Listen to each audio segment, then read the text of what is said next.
အေယော်ရီမရဲ့နောက်ဆုံးခရီးမှာသူမဆုံးခင်စားသွားခြင်းနဲ့ငပိရီနဲ့ထမင်းကိုနေကျွေးခဲ့တဲ့အောင်ချမ်းဤပရိသတ်များအားလုံးမင်္ဂလာပါရှင်။စေလင်းဆိုင်တာ page ကနေပြန်လည်ကြိုဆိုလိုက်ပါတယ်။လူတယောက်ရဲ့နောက်ဆုံးဆန္ဒဆိုတာအနားမှာရှိနေတဲ့သူတွေအတွက်တော့အလေးနဲ့ထားရမယ့်ကိစ္စတစ်ခုပါပဲ။အခုလေအောင်ချမ်းဤကသူ့ရဲ့တပည့်မလေးအေယော်ရီမမဆုံးပါခင်ကတပေါက်ပေါက်ပြောသွားခဲ့တဲ့စန္ဒာလေးတစ်ခုကိုမျက်ရည်တွေကြားကနေဖြည့်ဆည်းပေးခဲ့ပါတယ်။အဲ့ဒါကတော့တခြားမဟုတ်ပါဘူး။သူမအင်မတန်ကြိုက်တဲ့ဆေးရလက်နဲ့နေထားတဲ့ထမင်းလေးတစ်လုံးပါပဲ။အေယော်ရီမရဲ့ဇာပနာအခမ်းအနားကိုထိုင်းနိုင်ငံမဲဆောက်မြို့မှာခမ်းနားစီကားစွာနဲ့ကျင်းပခဲ့ပါတယ်။ဒီနာရီကိုဆရာဖြစ်သူအောင်ချမ်းရေးအပါအဝင်သူမကိုချစ်ခင်ကြတဲ့တငယ်ချင်းတွေမိတ်ဆွေတွေနဲ့မြန်မာရွှေပြောင်းလှုပ်သားလူပေါင်းတောင်းနဲ့ချီတက်ရောက်ပို့ဆောင်ခဲ့ကြတာပါ။မဲဆောက်မြို့ရဲ့တမိုင်းမှာတောင်ဒီလောက်ထိစီကားတဲ့နာရီမျိုးကအင်မတန်ရှားပါလာပါတယ်။လူပေါင်းများစွာဟာအေယော်ရီမရဲ့မမျှော်လင့်မဲဆုံးပါသွားရတဲ့အဖြစ်အပျက်အတွက်စိတ်မကောင်းဖြစ်ရုံတင်မကပဲ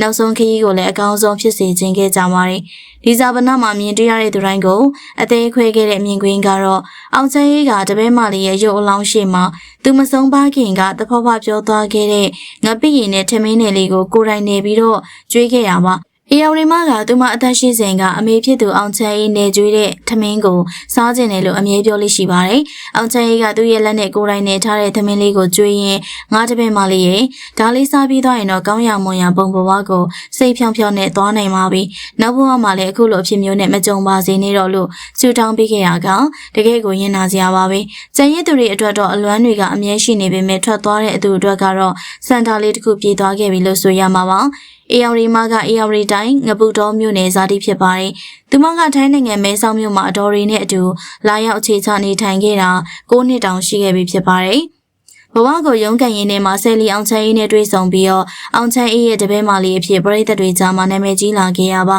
။သူတို့နှစ်ယောက်ဟာဟာသဗီဒီယိုလေးတွေအတူတူရိုက်ကူးရင်းနဲ့အွန်လိုင်းမှာဈေးရောင်းရင်းပရိသတ်ကိုအမြဲတမ်းပျော်ရွှင်မှုတွေပေးခဲ့ကြပါတယ်။အေယော်ရီမက LGBT တဦးဖြစ်ပေမဲ့သူမရဲ့စိတ်ထားကတော့အင်မတန်ဖြူစင်ပါတယ်။လှလှပပလေးနေရတာကိုသဘောကျသလိုသူမရဲ့ပျော်ပျော်ရွှင်ရွှင်နဲ့အကလေးတွေကရင်ဈေးရောင်းတတ်တဲ့ပုံစံလေးတွေကိုပရိသတ်တွေကအမြဲတမ်းအမှတ်ရနေကြမှာပါ။အောင်ချမ်းရေးအတွက်တော့အေယော်ရီမဟာတပည့်တယောက်တည်းမက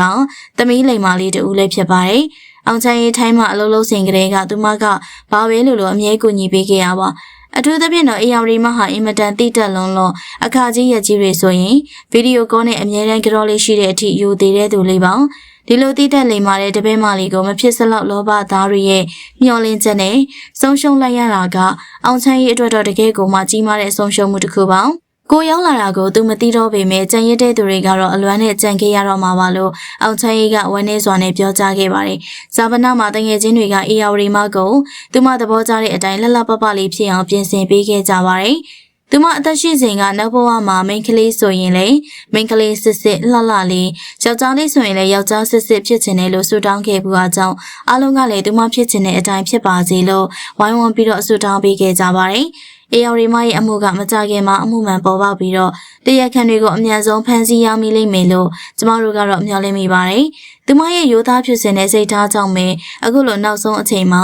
လူပေါင်းတောင်းနဲ့ချီပြီးတော့ပို့ဆောင်ပေးခဲ့ကြတာဖြစ်ပါတယ်။ကဲပရိသတ်ကြီးတို့ရောတပည့်မလေးရဲ့နောက်ဆုံးဆန္ဒကိုဖြည့်ဆည်းပေးခဲ့တဲ့ဆရာဖြစ်သူအောင်ချမ်းအေးရဲ့လုပ်ရနဲ့အေယော်ရီမရဲ့ကြေကွဲစရာဖြစ်ရဲ့အပေါ်မှာဘယ်လိုမြင်ကြလဲ။အေယော်ရီမကောင်းရာဘုံဘဝရောက်ရှိပါစေကြောင်းဆုတောင်းစကားလေးတွေမှာမှတ်ချက်ပေးခဲ့ပါအောင်ရှင်။ကြည့်ရှုပေးတဲ့အတွက်အားလုံးကိုကျေးဇူးတင်ပါတယ်ရှင်။